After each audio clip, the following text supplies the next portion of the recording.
So here we are, episode 25, and I'm entitling this one, Fuck! I think I was working in a cult.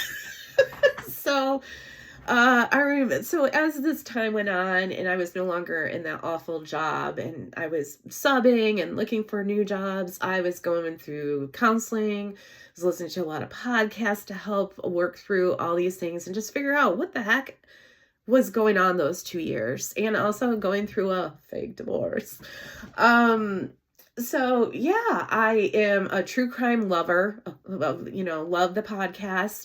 And in January of that year, 2022, I think it was January of 2022, January or February, before I had resigned, one of my coworkers on that team, who is an awesome lady, and we're still friends to this day, I remember her making a comment to me that when she would talk about things that were going on this team, that her mom said, "It sounds like you guys are in a cult."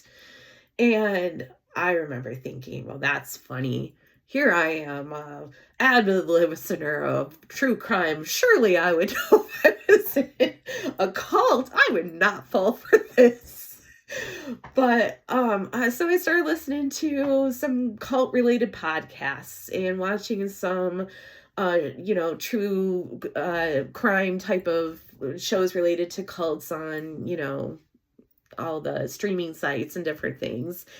And what I realized was maybe I wasn't in a cult to the truest form of what most people think, but I sure as hell was in a cult-like work environment with a supervisor that could easily have become a cult leader in one of these cults. So, yeah, and I remember I listened a lot to this one particular podcast that's actually out of Atlanta, and the couple that do the podcast out of Atlanta, and it just was very informative. And I cannot tell you that I know, us ladies love to listen to the true crime podcasts and everything, but I will tell you, when you've gone through something like this and you think, oh my God, am I the only one? You think you're, no, I mean to say it, you think you're the only one who's dumb enough to fall for someone's gaslighting and love bombing and manipulation. And you think, how did I do this? And you start hearing of other people who've been in similar things, be it corporate type of situations like this, those Ponzi schemes or pyramid schemes, religious related ones. I mean, it's unfortunately so easy to do. And I was, at the time when I took that job, I was in not a great place. I had been working in a job for about 10, 11 years with a supervisor who I had no respect for. I really wanted to grow my career, and even though I liked the job and mostly, what I did and worked with, I didn't feel like I was really using my education background as much. I was doing a lot more administrative management of contractors who would come in and do the training. I wasn't doing it.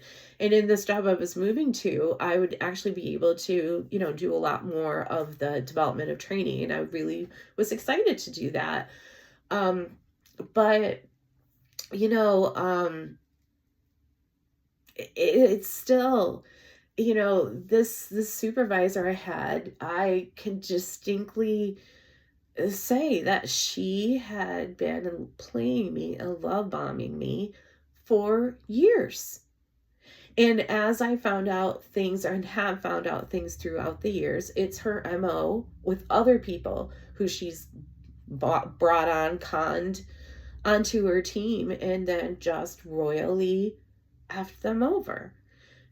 She'll say what you want to hear to make you think that you are the God's gift to education, and then you'll get on that team and she just will tear you apart. And as I was listening to these podcasts, I kept hearing of Dr. Stephen Hassan being mentioned, and his thing called the BITE model, BITE.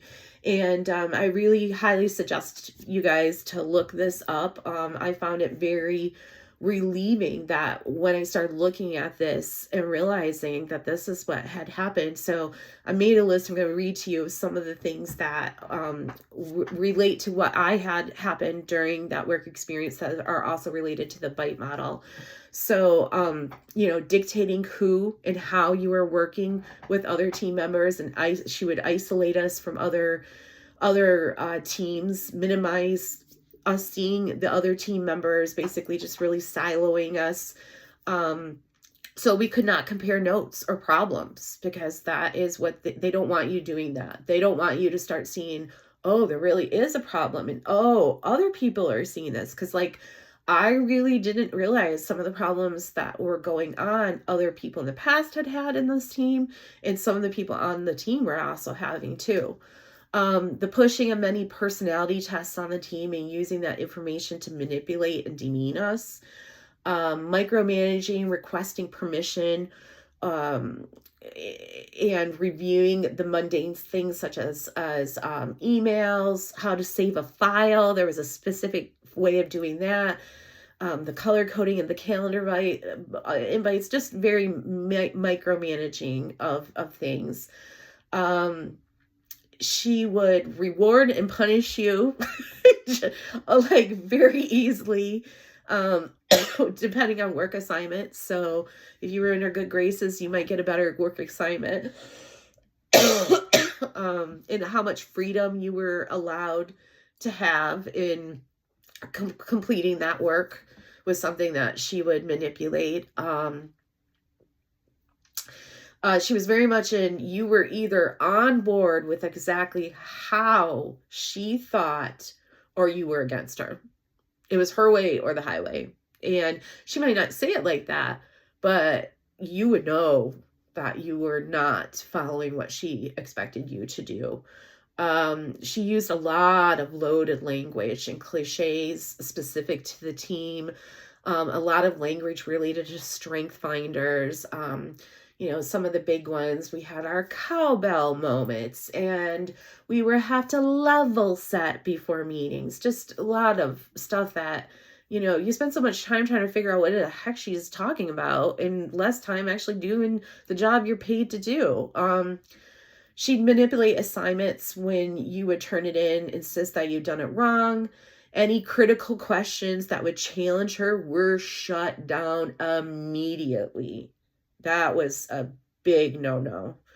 There were extreme highs and lows, from love bombing from her at 1 minute to hyper criticization the next minute.